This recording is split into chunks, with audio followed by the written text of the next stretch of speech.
감사합니다. 제가 세미나를 다닐 때마다 항상 느끼는 건데요. 항상 그 강사 소개하는 시간이 저희한테는 가장 부담이 되기도 하고 또 저희 스스로 진짜 소개하신 말씀대로 되기를 원합니다. 아멘이 나오는 시간인 것 같습니다.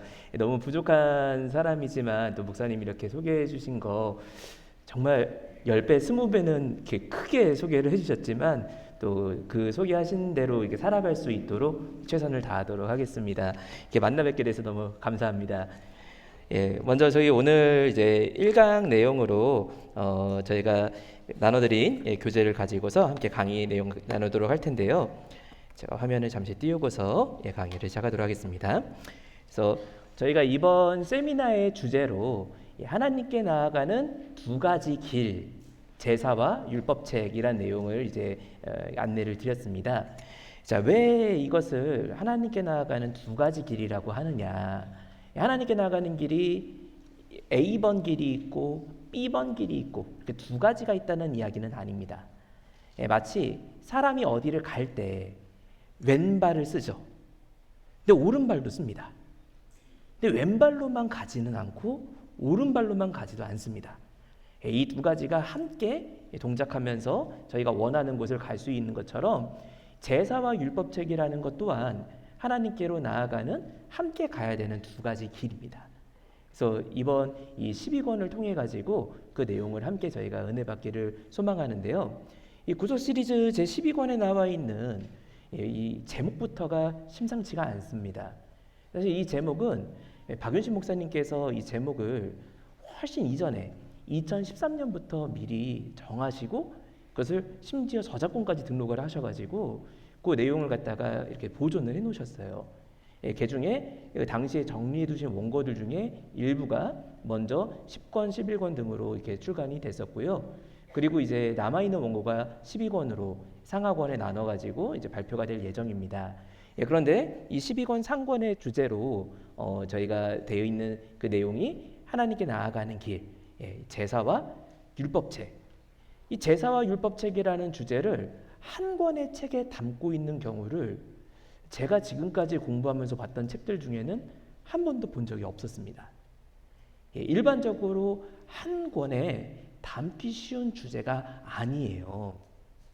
조금 제가 비유해서 설명을 드리자면은 맛있는 요리, 김치와 한식 이게 하나로 담기에는 카테고리가 좀 다르죠.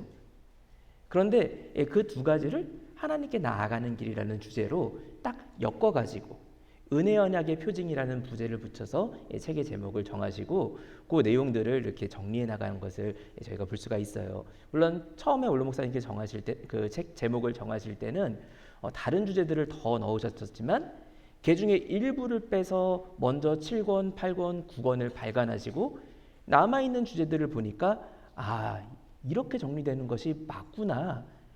올로 목사님께서 예전에 하셨던 설교들을 통해 가지고 내용을 편집하고 정리하게 되었습니다. 그래서 저희가 이제 4번의 강의를 통해 가지고 그 내용들을 함께 공부해 나갈 텐데요. 오늘 먼저 첫 번째로 은혜 언약의 표징으로 주신 제사 규례에 대해서 좀 개론적으로 포괄적인 내용을 공부하도록 하겠습니다. 그래서 저희가 오늘 그 내용을 하나씩 살펴보자면요. 자, 먼저 우리가 한 가지 사전적으로 볼 것은 이 하나님의 말씀 가운데 하나님께 나아가는 두 가지 길이라는 표현이 왜 필요하냐? 하나님께 나아가는 길이 뻥 뚫려 있으면은 이 표현이 필요가 없어요. 그런데 하나님께 나아가는 길이 현재 막혀 있기 때문이에요. 자, 어떻게 막혀 있느냐? 우리가 이사야 59장 1절부터 3절까지 말씀을 보시면요. 하나님께서는 우리를 만나시기를 원하시고 우리를 항상 부르시는데 우리가 죄 때문에 하나님께 나아가는 길이 거리가 나고 멀어져 있다라고 말씀을 하고 있습니다. 그래서 우리가 성경을 보면은 성경 속에서는 아담이, 아브라함이, 또 노아가, 다윗이 하나님 이거 어떻게 해야 됩니까? 오늘도 오는 길에 하나님 제가 우회전하는 게 빨리 올까요? 좌회전하는 게 빨리 올까요? 우회전할지니라 이렇게 말씀하시지 않죠?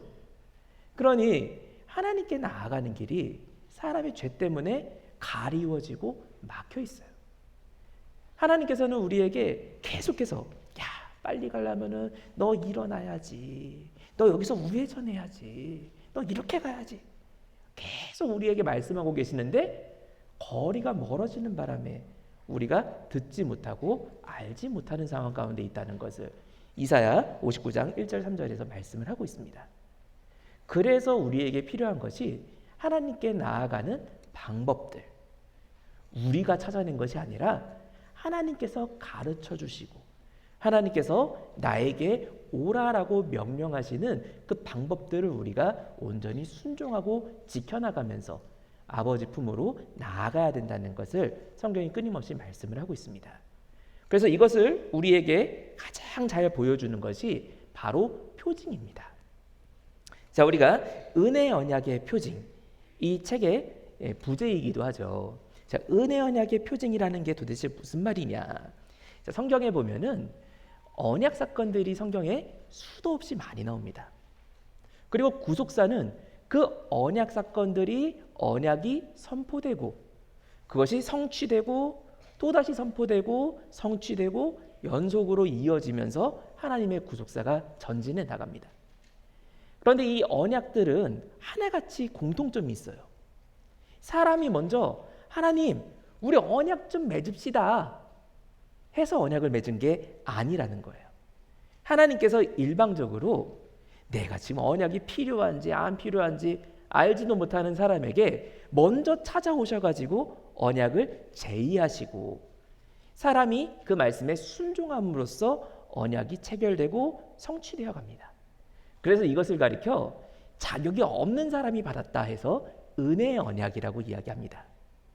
그런데 이 성경에 나오는 은혜 언약들에는 아담에게 말씀하신 여자의 후손 언약이나 또 노아에게 말씀하신 방주에 대한 말씀이나 또 이후에 있는 무지개 언약이나 아브라함에게 하신 7번의 언약들 전부 다 동일하게 나타나는 3가지 공식이 있어요. 이것을 가리켜 신학적인 용어로 언약 공식이라고 하는데요. 이 언약 공식 3가지는 모든 은혜의 언약에 공통적으로 나타나는 요소들입니다. 각각을 제가 잠깐 설명을 드리면요. 먼저 첫 번째는 나는 너의 하나님이 된다. 먼저 사람이 하나님 우리 언약 맺읍시다 라고 이야기하는 게 아니라 하나님께서 먼저 일방적으로 내가 너의 하나님이야 라고 관계를 선포하시는 거예요. 우리가 넓은 거리에서 우리 다운타운 나가가지고 넓은 거리에서 지나가다가 어떤 사람이 두통 때문에 막 머리 이렇게 싸매고 지나가면은 물론 보고서 아유 저 사람 머리 아픈가 보다 힘든가 보다 쯧쯧쯧 할 수는 있지만 그 사람을 데리고 약국 가고 약을 지어주고 괜찮냐고 물 먹여주고 그러지는 않아요. 왜냐하면 저랑 아무런 관계가 없기 때문이죠. 그러나 저와 관계가 있는 사람이 아파하고 힘들어한다면은 사람은 돕는 것이 사람이에요. 원래 사람은 거룩하신 하나님과 죄를 저지른 사람 간에는 아무런 관련이 없습니다. 전혀 둘을 인지할 수조차 없는. 그래서 아담이 하나님께 범죄하기 전까지는 하나님과 생각이 똑같아요. 그래서 하나님께서 생물들을 불러가지고 야 이름 지어라. 근데 그게 그냥 이름 지어라 이렇게 명령하시는 게 아니라 성경적으로 볼 때 이름은 존재 자체를 가리키거든요. 그 존재의 속성을 그대로 드러내는 것이 이름입니다. 근데 그것을 아담이 지어요. 그리고 이름을 짓는 것은 주인이란 뜻이에요. 예를 들어 제가 친구네 놀러 갔더니 친구네 애완견 강아지가 있어요. 강아지를 딱 보자마자 아유 이렇게 못생긴 강아지가 있나. 얼굴이 막 이렇게 삐뚤빼뚤해요. 그래서 이렇게 이상하게 생긴 강아지가 있어. 강아지 이름 뭐야? 우리 집 강아지 이쁜이야. 그러면 제가 야 무슨 이쁜이야 못난이라고 이름 지어야지 라고 해서 이름 바꿀 수 있을까요 없을까요? 없어요. 왜냐하면 제가 주인이 아니기 때문이죠. 그러니까 이름을 짓는다는 것은 주권을 가지고 있고 통치권을 가지고 있다는 얘기예요. 그러니 아담이 만물의 이름을 주면서 하나님의 통치권을 그대로 행사를 합니다. 그런데 하나님 마음에 하나도 합당치 않은 것이 없어요. 그런데 문제는 뭐냐? 아담이 죄 짓자마자, 아니 우리 생각에는 아무리 오늘 죄를 졌어도 어제 있었던 일은 기억할 것 같은데 아담이 어제 있었던 하나님과의 관계까지 다 잊어버렸습니다. 하나님께서 아담아 네가 어디 있느냐? 아담이 하나님께서 진짜 자기가 안 보이는 줄 생각을 하고, 하나님 제가 두려워서 여기 숨었습니다. 저 여기 있는지 모르셨죠? 근데 절대 하나님께서 아담이 뭐 바다 밑에 숨든 하늘 위로 숨든 못 찾으시는 분이 아니죠. 아담이 그 하나님이 어떤 분이신지를 순식간에 잊어버리고 죄로 말미암아 관계가 끊어지고 만 거예요. 그러한 죄인에게 하나님께서 먼저 첫 번째로 말씀하시는 것이 나는 너의 하나님이다. 이거를 아주 쉽게 한국어로 세 글자로 줄여서 말씀드리면 나, 니 거. 나, 니 거. 그러니까 두 번째는 뭘까요? 너, 내 거. 그래서 이 언약 공식의 두 번째는 너는 내 백성이 된다. 하나님께서 나는 너희 하나님이다. 그러니까 너희는 나의 백성이다. 그래서 하나님의 백성이 됐어요. 그러면 하나님의 뜻대로 살아야죠. 그래서 하나님의 뜻대로 살아가는 그런 언약적인 책무를 받게 됩니다. 오늘날 우리도 아버지 하나님께서 우리를 부르셔가지고 너희는 나의 백성이다 라고 선포하셨기 때문에 우리가 하나님의 말씀대로 순종하며 살아가는 성도인 줄로 믿습니다. 자, 그렇다면 세 번째는 뭐냐? 자, 나, 니 거, 너, 내 거. 되게 알콩달콩하죠? 남녀가 서로 나, 니 거, 너, 내 거. 결혼 다 했어요. 근데 우리 따로 살자.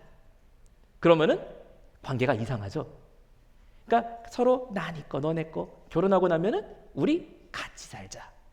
그래서 내가 너희 가운데 함께 거한다. 이것이 언약 공식의 세 번째 말씀이자 1, 2번에 대한 마땅한 결과이기도 합니다. 그래서 하나님이 우리 가운데 함께 거하신다라는 말씀이 이루어지는지 안 이루어지는지, 만약에 하나님이 우리 가운데 진짜 거하셔서 저희가 이렇게 지금 예배 드리면서 이 자리에 딱 앉아 있잖아요. 저희 교회를 이렇게 쫙 둘러보니까 아, 하나님 저기 세 번째 분단에 두 번째 자리에 앉아 계시는구나. 저기 막 번쩍번쩍거리는 분과 앉아 계시는구나. 눈에 보이면 얼마나 좋아요. 그런데 눈에 안 보인단 말이죠. 그러니 이스라엘 백성들이 끊임없이 의심을 해요. 하나님 진짜 계신 거 맞나? 그래서 그거를 깨닫게 하시기 위해서 성막을 짓게 하시고 눈에 보이는 여러 가지 하나님의 역사들을 행해 주십니다. 이것이 바로 언약 공식의 세 가지 요소들입니다. 그래서 이것을 우리가 조직신학적인 용어로 이야기하자면은 이 하나님께서 나, 니 거라고 말씀하시면서 소명 혹은 중생이라고 하죠. 이전까지는 그냥 죄악된 사람이었어요. 그런데 하나님이 나, 니 거라고 하는 순간부터 중생, 하나님의 것으로 이 존재가 바뀌어버렸어요. 그리고 그 뒤에 너, 내 거. 그러니 하나님의 말씀대로 살아가야 되는 책임이 생겼어요. 그래서 두 번째 조직신학적인 결론이 칭의, 성화라고도 하죠. 그래서 우리가 의롭다라고 부름을 받고 계속해서 거룩하게 하나님의 그 행하심처럼 닮아가는 의무를 가지게 됩니다. 그리고 마지막 세 번째 결과인 내가 너희 가운데 함께 거한다. 언제까지? 영원토록. 그래서 영원히 함께 거하는 것을 조직신학적으로 표현하면은 영화, 하나님과 같이 사람이 거룩하게 완성되는 모습을 가리키고 있죠. 그래서 이 언약 공식 세 가지는 사람의 구원의 기반이 되는 구약 성경 안에 있는 조직신학의 모든 내용을 꿰뚫고 있는 핵심적인 내용이 되겠습니다. 그래서 이것을 보여주시기 위해서 하나님이 쓰시는 방법이 바로 표징입니다. 아니, 이 언약 백성은 좀 남들보다 키가 한 50cm 정도 더 크고, 언약 백성은 얼굴에서 빛이 좀 번쩍번쩍거리고 발이 둥둥 떠갖고 날아다닌다면은 아, 이 사람은 언약 백성이고 이 사람은 죄인이구나 구별이 되겠지만 이게 눈에 안 드러나죠. 그리고 하나님께서 말씀하실 때마다 사람들이 다 들으면 얼마나 좋겠어요. 그런데 노아를 통해서 말씀하시면은 노아와 나머지 7식구, 노아 외에 7식구가 노아의 말씀에 순종해서 따라갔었죠. 마찬가지로 하나님께서는 표징을 통해서 하나님의 역사를 보여주시고 깨닫게 하십니다. 왜? 사람이 죄악된 존재이기 때문에 여전히 죄가 0.00001%라도 있으면은 하나님의 역사를 깨달을 수도 없고 볼 수도 없고 들을 수도 없기 때문에 그 사람이 인지할 수 있게끔 하나님이 가장 낮은 데까지 내려오셔서 우리에게 보이시는 방편이 바로 표징입니다. 그래서 이 표징을 통해 우리가 창세기 1장 14절 말씀을 보면은 처음으로 표징이라는 단어가 나오는데요. 이 히브리어로 오트란 단어를 씁니다. 이 오트란 단어를 통해서 사시, 이 하나님께서 지으신 해와 달과 별, 온 우주가 움직이는 것을 통해 가지고 징조가 되게 하라.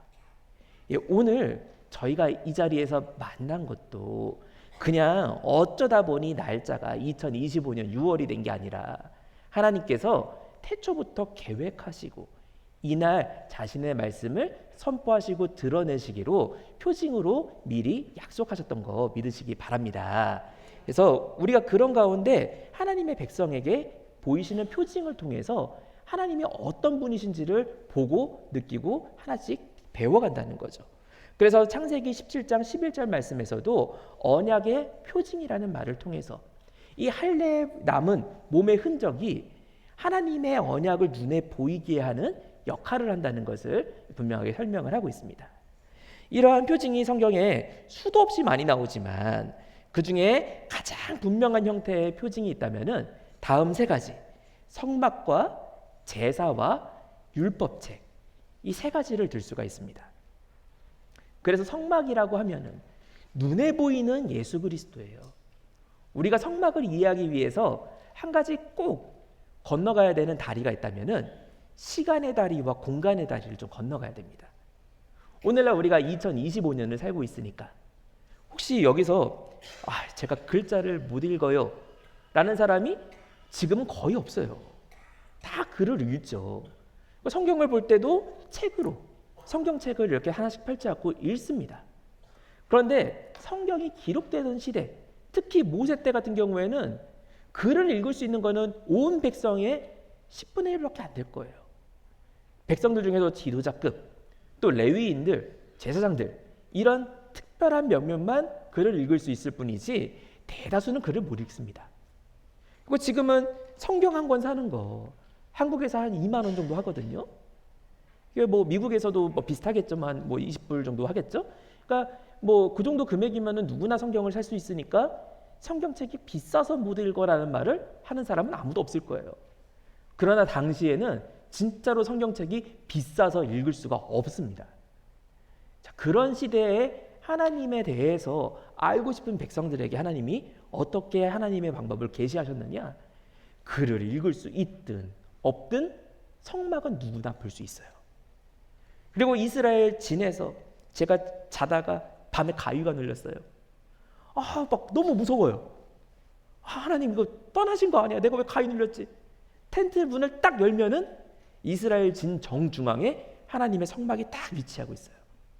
하나님 우리 가운데 여전히 계시는구나. 그래서 하나님이 계신다.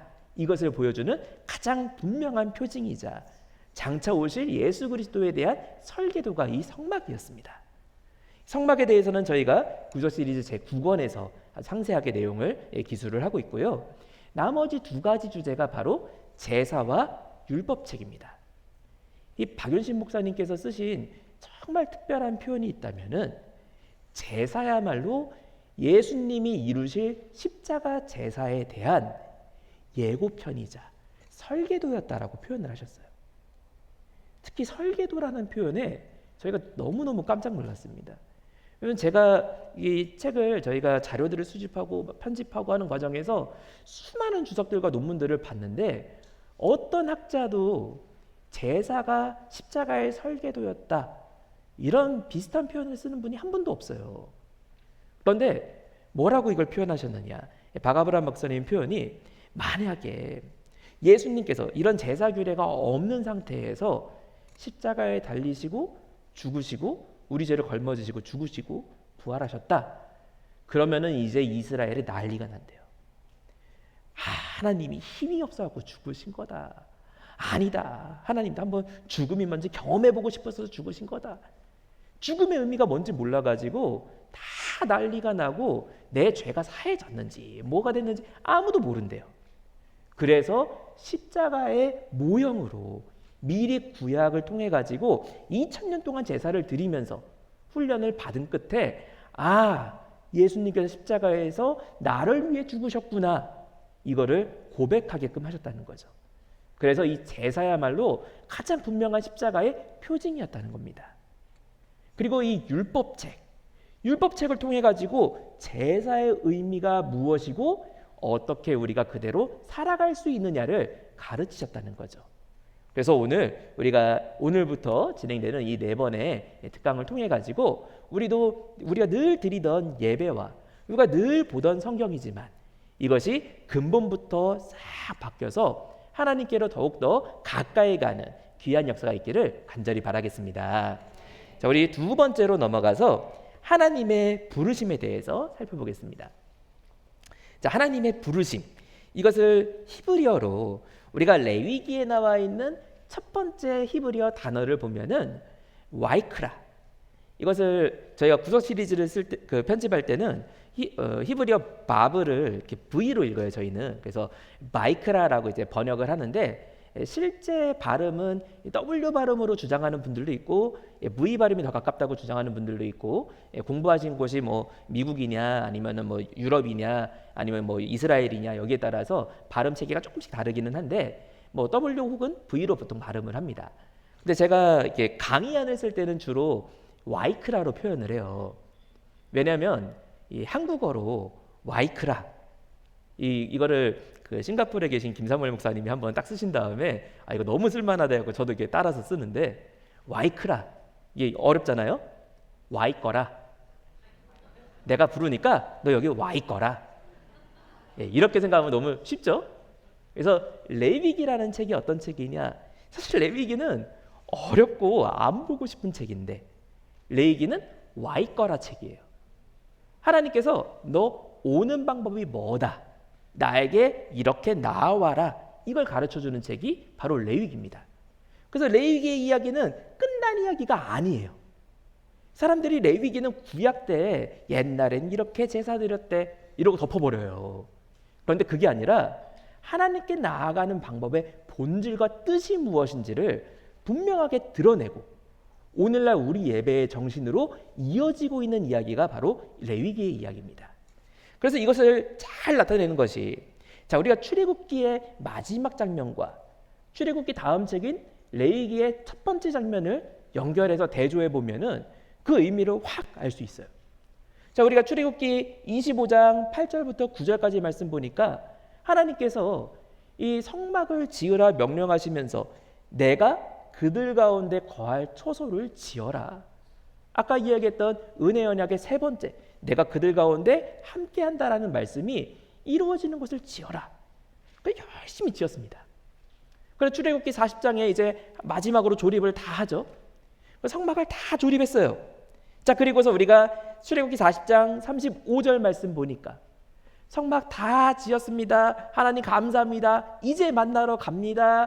딱 들어가려니까 모세가 회막에 들어갈 수 없었으니. 그러니까 얼마나 이게 당황스럽고 황당해요. 하나님께서 나 만날 곳을 지어라 해서 회막을 열심히 지었는데 들어가려고 하니까 들어갈 수가 없었대요. 그리고 그 이유가 여호와의 영광이 성막에 충만했기 때문이다. 그러니 이 죄악된 사람은 마치 이사야 6장에 나오는 이사야 고백처럼 아무리 평소에 신앙생활 잘한다고 해도 마음에 요만큼이라도 악이 있으면은 하나님의 영광 앞에 갈래야 갈 수가 없어요. 모세도 갈 수가 없었습니다. 그런데 그 상황에서 레위가 시작되면서 하나님께서 모세를 부르시고, 이 부르시고라는 것은 갈 수 없는 사람에게 오는 법을 가르쳐 주는 거죠. 그래서 어떻게 하나님께로 나아가는지를 이 레위기를 통해서 상세하게 가르쳐 주시고 와 있게 하시는 겁니다. 그래서 우리가 제가 이제 내비게이션으로 보통 예를 많이 드는데요. 저희가 어떤 곳에서 출발해 가지고 또 다른 곳으로 도착하기까지는 두 가지를 알아야 돼요. 물론 목적지가 어딘지를 알아야죠. 그러나 목적지만 알면 안 되고 출발점이 어딘지를 알아야 갈 수가 있습니다. 그러니까 하나님께서 와 있거라. 그 목적지는 하나님이죠. 근데 출발점을 잘못 찍으면은 분명히 좌회전이라고 돼 있는데 제가 출발지를 여기 LA로 안 찍고 서울로 찍어 놓으면은 아무리 가도 뭐 길이 안 나와요. 마찬가지로 출발점이 어디인지를 알아야지만 하나님께 나아가는 길이 성립이 됩니다. 이것을 우리가 레위기를 통해서 발견하게 됩니다. 우리가 이 레위기를 통해서 어떻게 출발점을 발견할 수 있느냐? 자, 먼저 작은 첫 번째로 레위기에 나와 있는 율법이 규정하는 거룩의 구별에 대해서 보면요. 하나님의 말씀은 우리가 특별히 레위기 10장 10절부터 11절까지 말씀을 보니까 너희가 속된 것과 거룩한 것을 구별하고 또한 정결한 것과 부정한 것을 구별해야 된다. 분별해야 한다. 이렇게 말씀을 하고 있습니다. 여기 말하는 구별과 분별, 이게 무슨 말이냐? 자, 하나님께서 말씀하시는 이 구별이란 단어가 히브리어로 바달이란 단어입니다. 이 바달은 중간 영역이 없이 완벽하게 구별하는 걸 이야기를 해요. 검은색이면 검은색이고 흰색이면 흰색이지 중간에 회색이 없는. 그래서 창조 사역에도 이 단어가 쓰이는데 하나님께서 빛이 있으라 하는 순간에 빛과 어둠이 나누어지죠. 빛은 빛인데 좀 희끄무레한 빛이 있는 게 아니라 어둠은 어둠인데 조금 밝은 어둠이 있는 게 아니라 빛 아니면 어둠 이렇게 딱 나누어지는 것을 바달이라고 합니다. 땅과 바다. 이 땅도 히브리어로 보면은 야바사라는 단어를 쓰는데요. 이 야바사는 물기가 전혀 없는 땅을 가리킵니다. 그러니까 막 습하고 이런 습지를 이야기하는 게 아니라 물기가 아예 없는 땅과 물기만 있는 바다가 나누어집니다. 이게 이 바달이라는 단어인데 이 네 가지를 통해서 우리의 시작점이 어딘지를 알려줍니다. 우리가 지금 이렇게 설명드리기 전에 각자 여러분들 출발점이 어디라고 생각하세요? 하고 여쭤보면은 거룩 이러시는 분은 한 10분 중에 한 분 있을까 말까. 거룩하면 좀 뭔가 부담스럽고 그렇다고 나 부정은 아닌 것 같아. 부정은 좀 나쁘고 그러니까 중간에서 여기 대충 어디 정도 이렇게 찾으려고 합니다. 그런데 성경은 어떻게 말씀을 하느냐? 자, 먼저 거룩과 속됨을 구별합니다. 거룩은 하나님의 속성이에요. 사람에게는 쓰일 수가 없는 단어입니다. 우리가 어떤 성도님에게 표현할 때도 그 성도님 왜 키 크시잖아. 그 성도님 얼굴 되게 잘생기셨잖아. 그 성도님 목소리 너무 이쁘시잖아. 이런 표현은 하지만 그 성도님 매사에 거룩하시잖아. 그런 표현을 하자니 하는 사람도 부담스럽고 듣는 사람도 부담스러워요. 왜? 거룩은 하나님의 속성이거든요. 이사야조차도 거룩하신 하나님 앞에 이사야가 얼마나 신실하게 살았겠어요. 그런데 하나님이 딱 만나자마자 화로다 내가 죽게 되었구나 라고 이야기할 정도로 죄악의 요소가 하나도 없는 생각조차 죄가 없는 모습이 거룩이에요. 그럼 거기서 구별되는 나머지 속됨은 뭐냐? 우리가 속됨이라고 하니까 뭔가 약간 뉘앙스가 좀 나쁜 것 같잖아요. 근데 이 속됨은 일반적인 거예요. 그래서 헬라어로는 이것을 코이노스라고 하는데 이 코이노스는 보편적이다, 일반적이다 이런 의미입니다. 그러니 좋은 것도 있고 하나님 앞에 선한 것도 있고 악한 것도 있는 거예요. 예를 들어 저희가 TV 보는 거 거룩한 걸까요? 그건 확실하게 아니잖아요. 근데 TV 보는 게 악인가요? 악일 수도 있고 아닐 수도 있어요. 그러니까 TV 보는 것이 제가 하루 일을 정말 하나님 앞에 신실하게 마치고 딱 TV 보면서 세상이 이렇게 돌아가는구나 뉴스도 좀 보고 또 때로는 뭐 코로나로 한동안 온 나라가 시끄러울 때 그때는 또 TV를 통해 가지고 하나님 말씀도 듣고 예배도 드리고 그때는 이 TV를 선하게 씁니다. 근데 문제는 예배 끝나고 나니까 갑자기 드라마가 나오기 시작하는데 너무 재밌어요. 그래서 하나 보고 딱 하나만 더 보고 자야지. 그러다가 드라마 한 3편 봅니다. 그리고 나중에 딱 시계 보면은 새벽 4시. 이러면은 악하게 쓰는 거죠. 그러니 선과 악이 공존되어 있는 거예요. 이게 바로 속됨의 영역입니다. 그래서 이 속됨을 다시 구별해 가지고 깨끗한 정결함과 속된 것 중에서도 나쁜 부정함으로 다시 나뉩니다. 그래서 이 요소를 깨끗하게 치운 것을 가리켜 정하다, 정결하다라고 이야기하고, 그리고 이 요소가 다 치워지지 않은 상태를 가리켜 부정하다라고 합니다. 그런데 이제 우리의 좌표, GPS로 내가 어디에 있는가, 나의 출발점을 딱 찍어보니까 성경은 뭐라고 정의하느냐? 나 정결인 것 같았는데, 자, 정결이지 하는 순간에 나도 모르게 교만이 싹 들어와요. 또 나도 모르게 나태가 싹 들어와요. 그리고서 5분 뒤에 내 모습을 보니까 부정이었네. 좌표 찍어보니까 전부 다 부정에다가 우리의 출발점이 나옵니다. 그러나 출발점을 바로 알아야만 하나님께 가는 길이 열립니다. 그래서 레위기는 이 부정한 사람이 어떻게 정결함을 입고 거룩까지 나아가느냐, 이것을 가르쳐주는 설계도가 바로 레위기가 되겠습니다. 그래서 우리가 이 뒤에 한 가지 구절 더 보면요, 로마서 7장 7절부터 9절까지 말씀 볼 때 율법이 죄에 대해서 죄라고 말씀해 주지 않았다면, 우리에 대해서 이거 부정이야라고 우리의 일거수일투족을 정죄하지 않았다면 나의 출발점이 어딘지를 알 수가 없다는 거예요. 그러나 나의 출발점을 알고 나면은 이제 그 출발점에서 하나님께로 향한 발걸음을 하나씩 옮길 수가 있게 된다는 것입니다. 마치 우리가 몸이 아플 때도 내가 어디가 아픈지 내 병명을 알아야 치료가 시작되는 것처럼 하나님께서 내 위치를 알게 하시고 가까이 나오시게끔 우리에게 가르쳐 주셨습니다. 그래서 그 구체적인 방법이 3가지가 성경에 등장을 합니다. 바로 물과 불과 피입니다. 어떻게 우리가 정결을 입고 정결을 통해서 마침내 거룩까지 나아가느냐? 성경은 물로 씻어서 깨끗게 되고, 또 불로 태우고 살라서 깨끗하게 되고, 마지막으로 피로 속해서 깨끗하게 된다. 이 3가지를 이야기를 해요. 자, 물이라고 한다면 물로 쫙 깨끗하게 씻으면 제 몸에 있는 얼룩덜룩한 먼지들이 싹 씻겨 나가죠. 그래서 이 물로 깨끗하게 해서 거룩하게 만든다라는 표현이 성경에 수차례 나오고, 구약에도 여러 가지 성물들을 씻게끔 명령하셨습니다. 그런데 물로만 하는 것이 아니라 불로 사르기도 합니다. 물로 씻으면은 지금은 먼지가 싹 씻겨 나가는데 또 금방 더러워져요. 그래서 더러워질 만한 것들을 다 불에 태워서 없애버리면 더 더러워지지 않습니다. 그래서 성경은 물 이상으로 불로 살라서 거룩하게 하는 것을 말씀하고 있죠.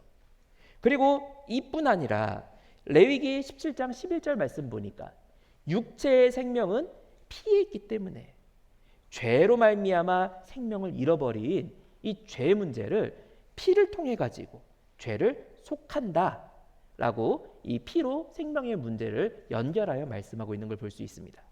그래서 이 구약에서 말씀하고 있는 이 3가지 물과 불과 피, 이거를 가르쳐 주기 위해서 성경에 보면은 미리 제사 규례에서부터 이 3가지를 다 사용해서 하나님께 나아가는 걸 볼 수가 있어요. 뭐 여러 가지 예가 있지만 제가 대표적인 예로 번제를 예를 들면요, 레위기 1장 9절 말씀 보니까 제물의 내장과 정강이를 물로 씻고 불로 태워서 하나님께 드린다라고 말씀을 하고 있습니다. 그리고 그 이전에 제물의 피는 전부 쏟아가지고 하나님께 드립니다. 자, 그런데 우리 생각에는 현대인들이 얼마나 효율적이에요. 아니, 어차피 태워서 다 없애버릴 건데 뭐하러 물로 씻어요? 그냥 태우면 되지. 물 젖어 있으면 더 안 타잖아요. 차라리 물 말고 기름을 발라라 그러면 또 이해가 되는데 뭐하러 물로 씻나라는 생각이 들죠. 그런데 내장과 정강이가 어떤 부위냐? 이 내장은 방금 전까지 풀을 뜯어먹던 짐승의 배설물이 가득 차 있는 데가 내장입니다. 그러니까 정강이, 이 정강이는 짐승의 엉덩이 부위부터 이 무릎까지 있는 이 전체 부위를 다 가리키는데, 이 정강이 부부는 아니 뭐 무슨 짐승에게 뭐 휴지가 있어요, 뭐가 있어요. 이 소들 저도 제가 어렸을 때 저희 친척 저희 큰아버지 댁에 가면은 이렇게 소 키우는 집들이 좀 있었거든요. 이 소들이 배설물을 이게 딱 보고 나면은 지도 나름대로 깨끗하게 씻고 싶으니까 꼬리로 그걸 다 이렇게 흔들어갖고 이렇게 다 문대요. 다 이게 양쪽으로 이렇게 날려버려요. 꼬리로 이렇게 쳐가지고. 근데 그 결과 이 엉덩이 부위에는 그게 다 묻어 있어요. 그게 뭐 누가 물로 씻어주지 않는 이상 그대로 굳어가지고 덕지덕지 붙어 있죠. 그게 짐승의 정강이에요. 그러니까 이걸 물로 씻으라는 것은 가장 더럽고 냄새나고 고약한 부분을 물로 씻으라는 거예요. 그리고 그것을 불로 태우라는 거예요. 그리고 이 세 가지가 피까지 다 들어가는 것을 통해서 하나님 앞에 나아가기 위해서는 물로 정결함을 입고 불로 사르고 피를 통해 가지고 생명을 속하는 것 세 가지가 다 필요하다는 것을 제사 모형을 통해서도 가르쳐 주고 계십니다. 그리고 이것이 신약에 오게 되면은 신약에서 더 그 의미를 확장시켜서 예수님께서 하나님의 아들이심을 믿는 자가 아니면 세상을 이기는 자가 누구뇨? 그분은 어떤 분이시냐? 물과 피와 성령으로 임하신 분이다. 그래서 우리가 이 6절 하반절에 물과 피로 임하셨고 7절에서 증거하는 이는 성령이시니 8절에서 증거하는 이가 셋이니 성령과 물과 피라.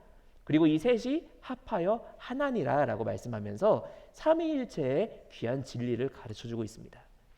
우리의 구원 사역은 우리가 하나님께로 나아가게 만드시는 것은 성부 아버지만 하시는 일도 아니고 성자 예수님만 하시는 일도 아니고 삼위일체 하나님의 합력하시는 사역으로 우리를 구원하신다는 것을 설명하고 있고 이것은 이미 구약에서부터 물과 불과 피를 통해 가지고 예표되었던 것을 우리가 성경을 통해서 살펴볼 수가 있는 것이죠. 그래서 이 세 가지가 다 사용돼서 하나님께 나아가는 구체적인 방법, 이것을 제사라고 합니다. 그리고 이 제사가 레위기에 가장 전반부에 남아있는 1장부터 7장의 내용이 두 번 반복돼서 기록되어 있는데요.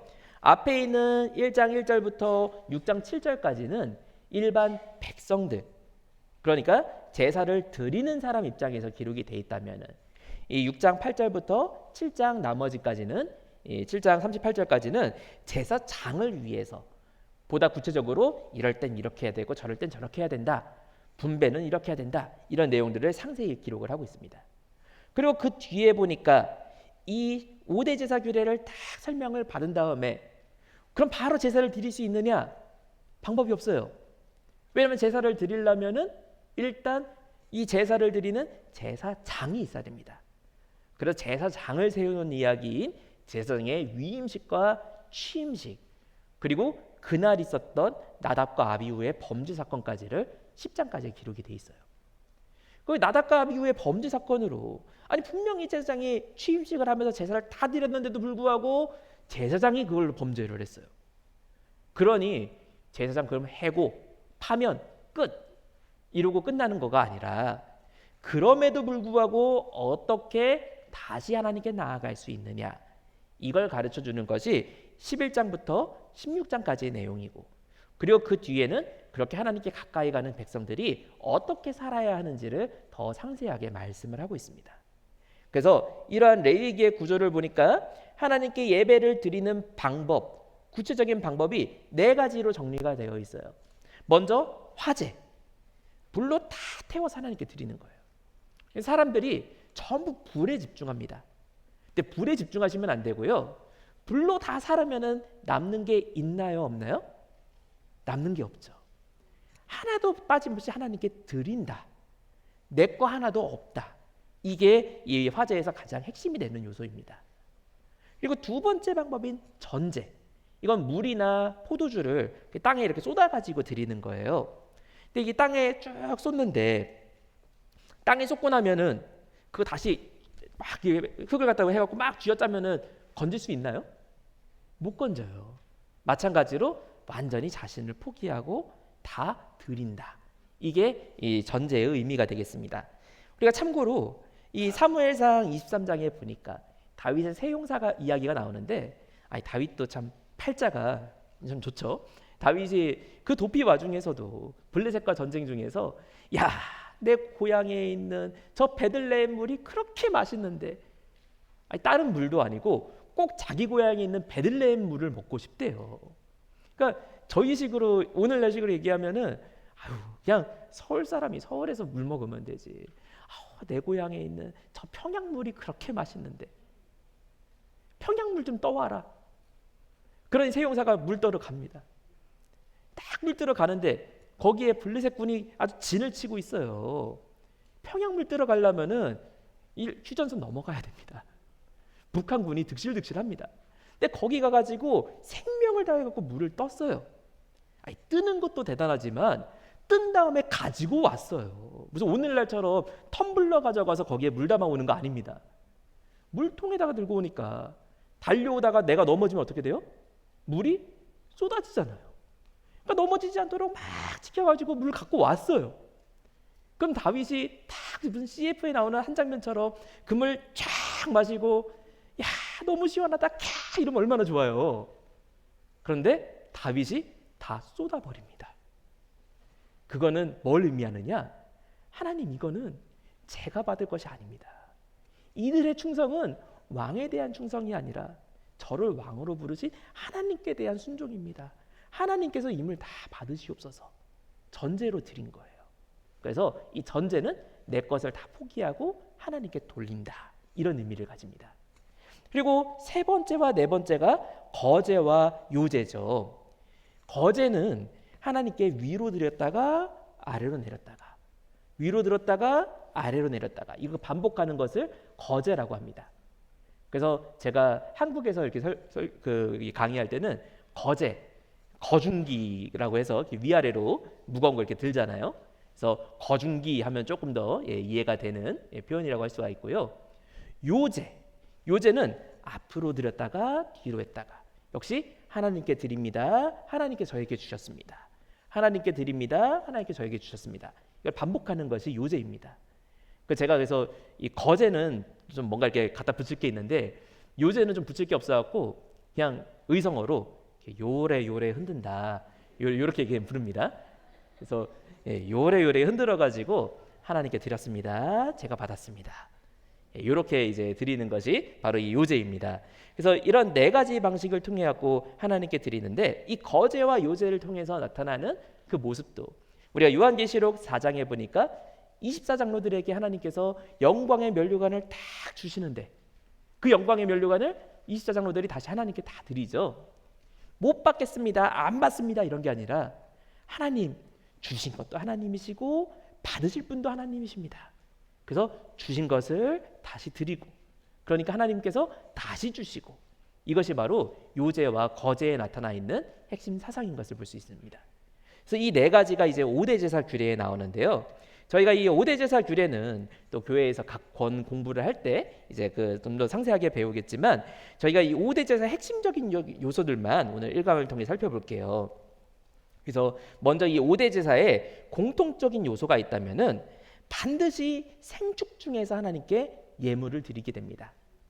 이 생축이라는 것이 뭐 요즘 친구들이 생일 축하 얘기하는 그 생축이 아니고요. 이 생축이란 말이 어떤 의미냐? 단순한 짐승이 아닙니다. 이 생축은 히브리어로 베헤마라는 단어를 쓰는데, 이 베헤마는 소유권이 저에게 있는, 소유권이 있는 짐승을 가리킬 때 생축, 베헤마라는 단어를 씁니다. 그래서 이건 뭘 의미하느냐? 제가 번제 드리는데 옆집에서 송아지 하나 꼬아가지고 드리는 거 안 된다는 거예요. 또 지나가다가 저기 양 한 마리 잡아갖고 사냥해가지고 하나님께 드리는 거 안 된다는 거예요.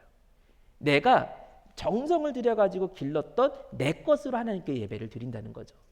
왜냐? 이것은 이제 조금 있으면은 제사를 드리러 가갖고 그 제물에게 제가 안수할 거예요. 안수하면서 저와 제물이 하나가 될 거예요. 제가 죽어야 되지만 저 대신에 이 제물이 죽어요.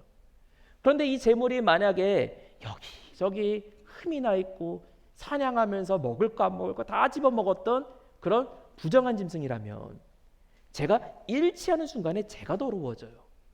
그래서 아무 곳으로나 드리는 것이 아니라 반드시 내 소유, 하나님의 언약 관계 안에서만 예배를 드린다는 것이 바로 이 제사의 서론이 되는 레위기 1장 1절에 나와 있는 내용이 되겠습니다.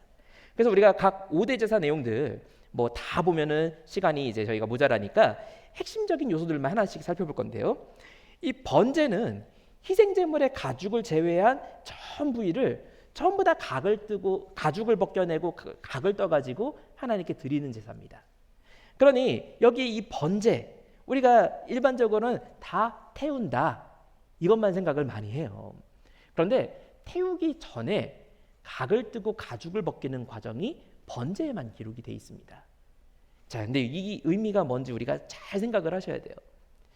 짐승에게 있어서 짐승이 자랑하고 뽐낼 만한 가장 멋있는 모습은 뭐냐?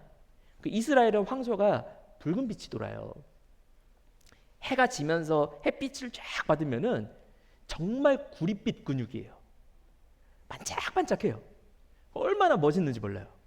근데 그 멋있는 근육을 다 벗겨내야 됩니다. 가죽 다 벗겨내고 나면은 볼품 없어요. 그런데 그 볼품 없는 살조차도 그 소와 양 덩치 차이가 크잖아요. 이게 소인지 양인지 알아보지 못하게 다 각을 뜹니다. 각을 뜬다는 게 이 히브리어 원문의 의미 아주 그 직역을 해서 해석을 하면은 관절 부인을 끊어낸다 이런 의미를 갖고 있어요. 그러니까 관절이 사람 몸에 뼈가 뭐 190개가 넘는다는데 관절이 얼마나 많아요. 근데 그걸 다 끊어낸다는 거예요. 그래서 형체를 알아볼 수 없는 고깃덩이가 됩니다. 그러니 이전까지는 잘생겼어요. 목소리도 너무 좋아요. 머릿결이 너무 이뻐요. 근데 예배드리러 하나님 앞에 나아갈 때는 그런 요소가 하나도 없는 거예요. 내가 잘난 사람인지 못난 사람인지 돈이 많든지 권력이 적든지 아무것도 없이 하나님께는 가죽이 벗겨지고 각이 떠진 모습으로 제물을 내어갖고 나아가는 것, 이게 바로 하나님께 드려지는 예배의 첫 번째 요소임을 번제를 통해서 가르쳐주고 있습니다. 그래서 이 번제는 제사인이 전적인 헌신, 하나님 제가 그래도 좀 많이 있어갖고 이만큼 드렸습니다, 이런 게 아니라 완전히 아무것도 없는 발가벗겨진 모습으로 하나님께 나아가야 된다는 것을 가르쳐주며, 더 나아가서 이 땅에서 가장 온전한 번제를 드리신 분도 가죽이 벗겨지듯이 온 옷을 다 벗겨지심을 당하고 십자가에 달리셨던 예수님만이 온전한 번제를 드리신 분이라는 것을 성경이 드러내고 있습니다. 그러니 오늘날 우리도 그 예수님을 쫓아서 내가 살아있는 예배를 드리는 것이 아니라 나는 예배를 시작하면서 완전히 죽고 하나님 앞에 나아가는 온전한 예배자가 되어야 될 줄로 믿습니다. 우리가 두 번째로 소제죠. 이 소제를 드릴 때는 이 소제는 다른 네 가지 제사와 다르게 유일하게 피가 없어요. 짐승이 아니라 곡식으로 제물을 드립니다. 그래서 이 소제를 드릴 때에는 이 고운 가루를 내 가지고 고운 가루로 갖다가 그대로 하나님께 드리든지, 혹은 그것으로 떡을 빚어 가지고 어떤 무교 과자, 무교 전병, 무교 병 여러 가지 형태로 하나님께 드릴 수가 있습니다. 그러니까 각자가 가지고 있는 재능이 후라이팬 같은 재능이든지 오븐 같은 재능이든지 아니면 날 것 그대로의 재능이든지 하나님께 어떤 모습으로든 드릴 수 있는 거예요. 그런데 이 소제에서 중요하게 나타나는 의미는 충성과 감사, 헌신이에요. 우리가 생각하기에는 곡식이 훨씬 싼데 무슨 충성인가 이런 생각이 들 수 있어요. 근데 그거는 오늘날 우리는 소제하려고 밀가루 사면은 코스트코 가고 월마트 가고 사면 되잖아요. 그런데 이 당시에는 맷돌로 갈아야 됩니다. 그래서 당시 사료들을 저희가 연구해 보면은 4인 가족 기준에 하루 먹을 만큼의 고운 가루를 갈기 위해서는 맷돌을 하루 종일 돌려야 돼요. 몇 시간 정도 돌릴까요? 이거 제가 이렇게 퀴즈로 몇 시간 정도 돌릴까요? 이렇게 여쭤보면은 보통 많이 대답하시는 게 한 4시간? 하루 종일에 한 5시간?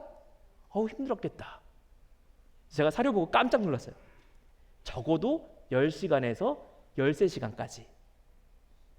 그러니까 아마 당시에 집에 있는 사모님들은 아마 이 어깨 근육이 우락부락 하셨을 거예요. 그러니까 계속 이렇게 고운 가루를 가는 거예요. 그리고 그거를 하나님께 아낌없이 드리는 것, 이게 소재의 요소입니다. 예수님께서도 십자가에서 소재물로 드려지시면서 마치 이 곡식이 맷돌로 짓이겨지고 빻아지고 하는 것처럼 자신의 육신을 다 그대로 빻으시고 고난 가운데 던져주셨어요. 그리고 그 십자가에서 있었던 시간을 우리를 위해서 7말씀을 통해서 말씀을 증거하시면서 우리에게 영원한 속죄의 은총을 베풀어 주셨습니다. 오늘날 우리도 그 헌신이 있기 때문에 그 헌신으로 말미암은 온전한 감사가 나와서 참된 소재의 의미를 우리 예배 가운데서도 열매 맺는 우리가 되어야 될 줄로 믿습니다. 자, 우리가 세 번째로 나와 있는 제사의 모습은 화목제죠. 자, 이 화목제는 다른 제사와 아주 큰 차이가 하나 있습니다. 다른 제사들은 제사인은 드리기만 할 뿐 가져가는 게 없어요. 근데 화목제에서만 제사장의 몫이 있고 하나님의 몫이 있고 나머지는 다 제사인이 가지고 갑니다. 그래서 이 화목제는 하나님과 제사인 사이, 또 제사인과 다른 이웃 사이, 모든 사이에 화평을 선포하는 제사예요. 근데 이 화목제의 의미를 우리가 잘 생각해야 됩니다. 이 화목제는 제사의 결론에 해당해요. 5대 제사의 가장 마지막 결론에 해당하는 것이 화목제입니다. 그래서 제사를 드릴 때 번제도 드리고 속죄제도 드리고 여러 가지 제사를 드릴 때는 항상 제일 먼저 속죄제를 드리고 그 다음에 번제를 드리고 마지막에 화목제를 드립니다. 그래서 이 화목제가 항상 제사의 결론이 되어야 돼요. 근데 우리가 이 형식을 잘 보니까 제사인이 제물을 가져가서 먹는다고 했잖아요. 그럼 제사인 좋겠다. 좋지가 않아요. 왜냐하면 뭐라고 말씀하느냐, 이 제물을 화목제 유형에 따라서 당일에 혹은 다음 날까지 다 먹어서 없애야 됩니다. 그래서 그 다음 날까지 혹은 셋째 날까지 남아 있으면은 그것은 제사가 연락되지 못할 뿐더러 도리어 제사인에게 화가 되고 저주가 된다라고 말씀하고 있어요. 그러니 얼마나 이게 무서운 말씀이에요. 이게 제사를 하나님께 화목을 선언하기 위해 드렸는데 저주가 된다니까 그런 게 어디 있어요. 근데 문제는 소가 한 마리 한 600kg 되거든요. 성인 소가 한 600kg 정도 돼요. 그러니까 거기서 하나님 목 떼고 제사장에게 주는 목 떼고 나머지 제사인의 목에다가 뼈까지 다 뗀다고 치면은 고기만 대략 계산해 보니까 한 350kg, 300kg 나와요. 그럼 요즘에 왜 한국어로 먹방이라는 단어가 이렇게 등재되어 있다고 하잖아요. 먹방 유튜버들 아무리 갖다 놓고 한다고 해도 300kg 하루 만에 먹는 사람 없습니다. 에휴, 태워버리면 되지. 태우는 것도 이게 하다가 고기에 불 붙는 경우는 많지만 고기 태워가지고 없애보신 적 있는 분 안 계실 거예요. 고기가 없어지도록 하려면은 넓적다리 하나 태우는데 3시간, 4시간이 걸려요. 번제를 드리는데 한 3시간, 4시간이 걸리거든요. 그러니까 이 정도로 시간이 많이 걸리는 일이에요. 그러니까 이거 절대 쉬운 일이 아닙니다. 어떻게 해야지 화가 되지 않고 소로 화목제 드린 거 하나님께 그대로 연락될 수 있을까요? 딱 한 가지 방법밖에 없어요. 무조건 나눠줘야 됩니다. 저랑 친한 사람만 데리고 와고 우리 열심히 먹어보자. 아무리 친한 잘 먹는 친구들 데려와도 못해요. 잘 먹는 친구든 못 먹는 친구든 나랑 친한 친구든 잘난 놈이든 못난 놈이든 심지어 지나가다 배고파 보이면 다 데리고 와가지고 내가 이래서 화목제 드렸으니까 나랑 같이 먹읍시다. 같이 기쁨으로 먹어야지만 예배가 드려집니다.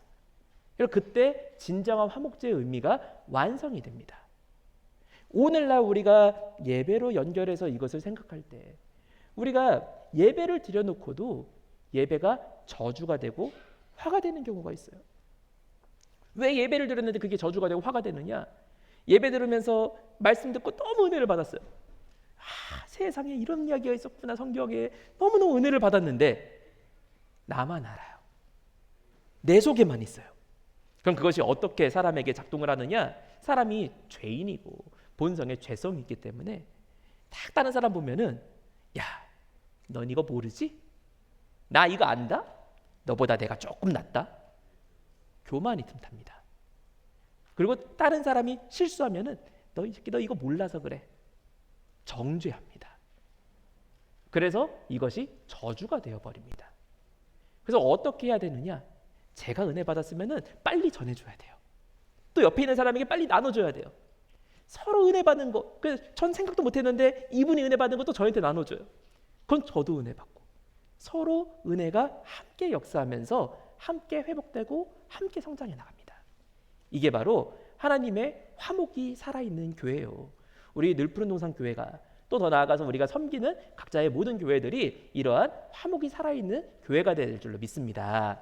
그래서 예수님께서도 희생과 이 십자가 피를 통해 가지고 이 화목을 이루심으로써, 예수님의 십자가의 첫 번째 음성이 아유, 나 찌른 저놈들은 빼고 나머지만 용서하겠습니다 라고 말씀하지 않으시고, 저들이 몰라서 그렇습니다, 저들이 자기를 알지 못합니다 라고 하면서 그들의 죄를 사해달라고 끊임없이 그들을 위해 중보의 기도를 올리셨습니다.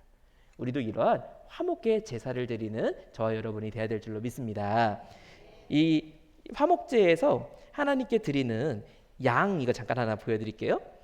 이 양, 이거 제가 포토샵을 편집한 거 아니거든요. 꼬리가 어마어마하죠. 이 꼬리는, 양의 꼬리는 기름진 꼬리라고 하거든요. 그러니까 이스라엘 양 품종의 특징이에요. 그래서 이스라엘 양은 살찌면 전부 다 꼬리가 쪄요. 그래서 실제로 이 꼬리가 너무 무거워서 꼬리에다가 수레를 달기도 해요. 그러니까 꼬리를 지가 못 움직이니까. 그래서 이 꼬리는 하나님의 것, 가장 기름지고 능력 있는 부위로서 하나님께 드립니다. 그래서 우리가 이런 이스라엘의 어떤 특이성들을 함께 살펴볼 수가 있고요. 그리고 이제 네 번째 제사로 속죄제가 있죠. 자, 이 속죄제는, 이걸 설명하기에 제일 좋은 예시가 바로 밑에 있는 이 소독 스프레이예요. 이 속죄제는 히브리어로 하타 혹은 하타트라고도 하는데요. 이 두 가지 단어가 다 죄라는 의미이기도 해요. 그러니까 죄도 하타, 속죄제도 하타, 둘 다 하타예요. 근데 이러니까 이게 무슨 말인가 할 수 있는데, 여기 지금 이 소독 스프레이에 제가 이렇게 확대해서 돋보기로 해놨잖아요. 여기 보시니까 여기 히투이라고 써 있거든요. 이 히투이가 뭐냐? 소독제란 뜻이에요. 그래서 이 이스라엘 그 응급실에 보면은 거기도 히투이 해갖고 이 하타라는 단어가 그대로 써 있어요. 거기는 소독하는 곳이에요. 의사가 손에 제가 지금까지도 깨끗하게 씻고 있었어도 환자 수술하기 전에는 또 소독제로 갔다가 손을 깨끗하게 씻고 들어갑니다. 마찬가지로 속죄제는 죄를 지었기 때문에만 드리는 것이 아니라 죄 자체를 속죄하는, 죄가 없게 한다라는 의미를 가지고 있어요. 그래서 우리가 11권 상권에서도 보면은 에스겔 성전에서도 속죄제가 드려지는 장면을 볼 수가 있습니다. 죄가 있기 때문에 속죄제를 드리는 게 아니라 죄 자체를 없게 하는 것이 바로 이 히투이라는 단어의 의미예요. 그래서 이 속죄제를 통해서 죄가 뭔지가 싹 드러나고, 죄가 뭔지가 드러났기 때문에 그것이 제하여진다, 이런 의미를 가지고 있는 것이 이 속죄제의 의미인데요.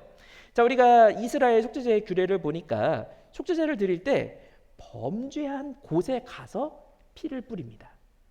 그래서 이스라엘의 대제사장이나 회중이라고 하면 백성들의 지도자를 이야기를 해요. 근데 그 지도자 중에는 제사장들이 포함되어 있습니다. 그래서 이들은 다 하나님의 성막에 들어가는 사람들이기 때문에 이들이 죄 지으면은 저 성막도 더러워졌다고 해갖고 거기에다가 피로 속죄를 하는 거예요. 반면에 족장이나 일반 백성들, 하나님의 성막에 들어갈 수 없는 일반 백성들이 죄를 지었을 때는 성막에서 속죄하는 것이 아니라 성막 바깥에 있는 번제단에서 속죄를 하게 됩니다. 이걸 통해서 내가 밟았던 곳들, 내가 생활했던 곳들, 내가 죄 짓는 순간에 나 혼자 더러워지는 게 아니라 이 피조 세계까지도 같이 더러워진다는 것을 우리가 볼 수가 있습니다. 그래서 이 속죄를 통해서 피를 바를 때 나만 죄를 사함받는 것이 아니라 나 이외에 내가 밟았던 피조 세계까지도 깨끗이 함을 입는다는 것을 성경이 보여주고 있죠. 그리고 이러한 가장 완전한 속죄제를 드리신 분이 예수님이십니다. 예수님께서 십자가에서 피를 흘리실 때 그 십자가가 선 골고다에 대해서 이 휘선 박유신 목사님의 표현은 지구의 배꼽이었대요. 세상의 중심, 세상의 배꼽이었던 바로 그 자리에 피가 뿌려짐으로써 예수님께서 저 하늘에서 죽으실 수도 있어요. 저 성전 안에 지성소에서도 십자가 달리실 수 있어요. 그러나 성전 밖 영문 밖에서 십자가에 달리심으로써 영문 밖에 있어야 되는 우리 모든 부정한 사람들을 다 깨끗이 하심을 주셨다는 것을 분명하게 성경이 말씀하고 있죠. 그리고 우리가 마지막 제사인 속건제, 이 속건제는 배상이 필요한 범죄에 대한 제사입니다. 배상이라는 것은 어떤 피해가 끼쳐지는 경우를 가리키죠. 그래서 피해가 있는 경우에는 이 속건제를 드리게 되는데, 예를 들어 제가 100만 원치 피해를 입혔어요. 그러면은 120만 원 플러스 5분의 1을 더해가지고 그것으로 갚고, 또 거기 동시에 양 한 마리로 갖다가 속건제를 드려야지만 상태가 회복이 됩니다. 그런데 이 속건제에는 안수한다는 이야기가 없어요. 다른 건 전부 짐승 제물을 드릴 때 안수하고 드리는데, 속건제는 나 대신에 이 짐승이 죽습니다가 아니라 내 죄 때문에 얘가 죽습니다. 저는 여전히 죄인이에요. 그러니까 속건제는 내 죄의 값을 치르는 것이기 때문에 그냥 내 소유 중의 일부를 드리는 것으로 성경에서 기록이 되어 있습니다. 그리고 이 속건제가 연락되기 위해서는 이 굉장히 중요한 것이 제사 인도 순종하고 피해를 당한 당사자도 순종을 해야 돼요. 이게 무슨 말이냐? 제가 예를 들어서 이 친구한테 100원의 피해를 입혔어요. 그럼 저는 120원으로 갚아야 돼요. 120원으로 갚는 거 쉬워요. 1200원으로 갚는 것도 쉬워요. 근데 1억 2천으로 갚아야 되고 12억으로 갚아야 되고 120억으로 갚아야 돼요. 액수가 올라가면 올라갈수록 쉽지가 않아요. 20%를 더 한다는 게 결국 쉬운 말씀이 아니에요. 그런데 받는 사람 입장에서도, 받는 사람이 만약에 이 사람이 속건제를 드리고 하나님께 죄송합니다, 제가 이게 반드시 죄를 갚겠습니다, 그리고 갚는다면은 20%만 받으면 돼요. 그런데 만약에 이 사람이 자기 죄를 인정 안 하고 예배를 안 드려요. 그러면은 율법에 의해서 이 사람은 4배로 갚고 5배로 갚아야 돼요. 그럼 제가 피해자 입장에서 제 소 한 마리를 이 사람이 잘못하고 죽였어요. 20% 더해서 받는 게 제가 좋아요? 4마리 5마리로 받는 게 좋아요? 사람적인 생각으로는 4마리 5마리로 받는 게 좋죠. 그리고 뭐 때로는 막 기분으로, 야 내가 무슨 너한테 20만 원 더 받으려고 이렇게 했냐, 너 적어도 2배는 줘야 돼, 3배는 줘야 돼, 이게 사람 마음이거든요. 근데 둘 다 하나님 말씀에 순종해서 20% 더하기 너무 아깝지만 순종해서 20% 드릴 때, 내 마음은 20% 갖고 용서가 안 되지만 20% 받고 용서할 때, 이때 속건제가 성립이 되고 하나님께 연락이 됩니다. 그리고 가장 완전한 속건제의 모형은 사실 우리 죄 값, 내가 하나님께 입힌 피해, 이건 뭐 돈으로 환산할 수가 없어요. 근데 제가 입힌 피해를 갖다가 하나님께 갚는 게 아니라 거기에 플러스 20%를 더해서 드려야 돼요. 제가 주일날 안 나갔던 거, 하나님 제가 하나님께 드립니다, 감사 헌금에 5만 원 10만 원 딱 넣었는데 딱 헌금 봉헌바구니 도니까 5만 원만 할까? 한 장을 뺐어요. 그거 다 계수해가지고 20%를 더해서 하나님께 너 속건제 드려라라고 하면은 아무도 할 수가 없어요. 그런데 예수님께서 그 죄를 다 값을 걸머지시고 죽으심으로써 우리의 모든 죄값을 사해 주시는 가장 완전한 속건제를 드리셨습니다. 그래서 오늘날 우리는 이러한 5대 제사를 통해서 예수님의 십자가의 의미를 바로 알고 아버지께로 나아가는 저와 여러분 되어야 될 줄로 믿습니다. 그래서 우리가 이 세 번째 결론이자 제사의 결론으로, 이 5대 제사는 영원한 규례로서 상번제를 통해 가지고 이 영원한 규례의 의미가 더 선명하게 드러납니다. 우리가 상번제, 구약에 나오는 5대 제사의 가장 대표적인 제사인데요. 상번제는 매일 아침과 저녁에 드리는 번제예요. 하루도 거르면 안 됩니다. 심지어 안식일에 번제가 따로 있고 6월절에 번제가 따로 있고 절기 제물이 따로 있음에도 불구하고 그 제사는 그 제사고, 안식일 제사는 안식일 제사대로 드리고 상번제 제사는 상번제 제사대로 또 드려야 돼요. 그러니까 절대로 빠지면 안 되는 제사가 상번제입니다. 그런데 이 상번제가 에스겔 성전에서도 드려지는데, 이 에스겔 성전은 천국의 모형이잖아요. 근데 이 에스겔 성전에서는 구약의 상번제랑 다르게 아침마다만 드린다고 돼 있어요. 분명히 출애굽기나 이렇게 상번제에 대해서 말씀하실 때는 아침과 저녁에 드린다라고 하셨는데 이 에스겔서에서는 아침마다 드린다라고 돼 있어요. 그건 절대 하나님이 뭐 하루 2번씩 드리냐, 한 번만 드려라 이런 게 아니라 밤이 없는 세계라는 거예요. 그래서 그 나라 가서도 드리는 것이 상번제입니다. 이 구서 시리즈 저자이신 휘선 박유신 목사님께 누가 이런 질문을 드렸어요. 저희가 천국 가면 뭐 합니까? 천국 가면 맛있는 거 있나요? 재밌는 드라마, 영화 있습니까? 이걸 여쭤본 거예요. 그러니까 박유신 목사님 뭐라고 답해 주셨느냐? 천국 가면은 24시간 내내 예배드리지.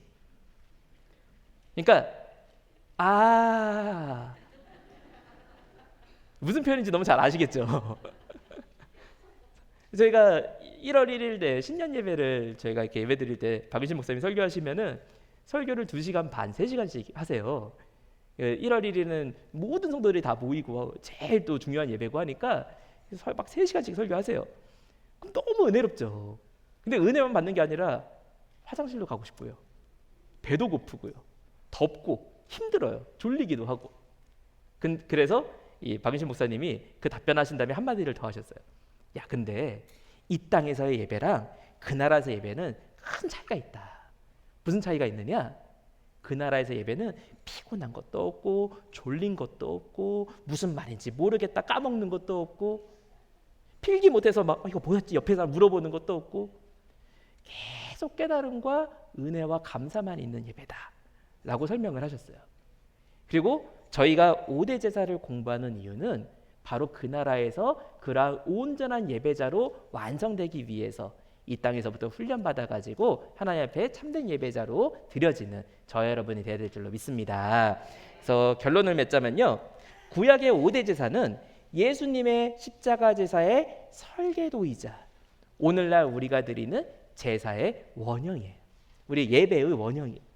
그래서 예배가 어떤 의미를 갖고 있느냐를 알려면은 5대 제사를 빼놓고 봐서는 절대로 아무것도 알 수가 없어요. 그래서 제가 많이 이렇게 그 우스갯소리로 얘기를 하는데, 제가 이제 신학교 다닐 때 저희가 지금 당시에 이제 구약 교수님들이랑 신약 교수님들이 사이가 안 좋으셨어요. 그래서 맨날 같이 모이면 맨날 싸우세요. 근데 구약 교수님들이 신약 교수님들한테 뭐라고 이렇게 시비를 거시느냐? 니네는 근본도 없는 것들이라고. 신약 교수니까 너는 근본도 없는 것들이라고. 그럼 신약 교수님들은 뭐라고 하시느냐? 니들은 답도 없는 것들이야. 근데 저희가 근본도 있어야 되고 답도 있어야 돼요. 둘 중에 하나만 가지고는 정답이 될 수가 없어요. 저희가 시험 보는데 이거 나눠준 예상 문제집에서 시험 다 낼게. 그래서 다 그거 외워가는데 문제도 외워야 되고 답도 외워야 돼요. 문제만 외워가도 근데 문제는 외웠는데 이거 답은 뭐지? 그리고 틀리고 답만 외워가지고 3번, 2번, 2번, 3번 이렇게 외워갔더니 순서가 바뀌면은 다 틀려요. 두 가지를 다 알아야 됩니다. 그래서 우리가 하나님께 나아가는, 그래서 오늘날 우리는 아브라함처럼 노아처럼 하나님 나타나셔서 내가 너랑 언약하겠다 눈에 나타나서 보이신 적은 없어요.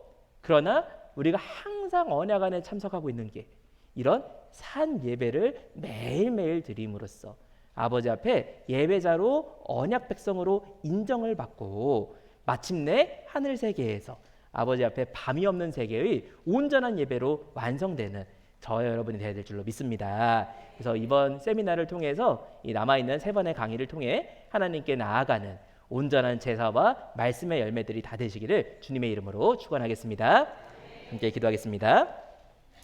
사랑과 은혜가 충만하신 아버지 하나님 감사합니다. 아버지 귀한 은혜 가운데 구서 시리즈 제12권 은혜 언약의 표징 제사와 율법책의 그 내용을 서론적으로 오늘 공부하였습니다. 아버지 하나님, 저희를 아버지 앞으로 불러주시고 저희로 나아가는 방법을 가르쳐 주심에 감사드립니다. 저희가 정말 아버지 말씀에 순종하여서 온전한 예배의 모습으로 하나님께 한 걸음 한 걸음 나아갈 때 아버지 저희의 부족한 발걸음을 고쳐주시고 회복해 하시고 그 발걸음의 은혜가 세계 각지로 뻗어나게 하셔서 아버지 앞에 온전한 밤이 없는 세계의 예배를 함께 완성해 나가는 이 자리에 있는 모든 복된 성도님들, 사역자들 다 될 수 있도록 축복하시고 함께하여 주시옵소서. 이 세미나 일정 위에 함께하여 주셔서 이 세미나를 통하여서 온전히 아버지 홀로 영광 받아 주시고 준비하신 손길마다 아버지께서 예비하신 큰 축복이 임하는 복된 은혜가 있도록 함께하여 주시옵소서. 다 맡기옵고 사랑과 은혜가 충만하신 우리 주 예수 그리스도 이름 받들어 간절히 감사 기도드리옵나이다. 아멘.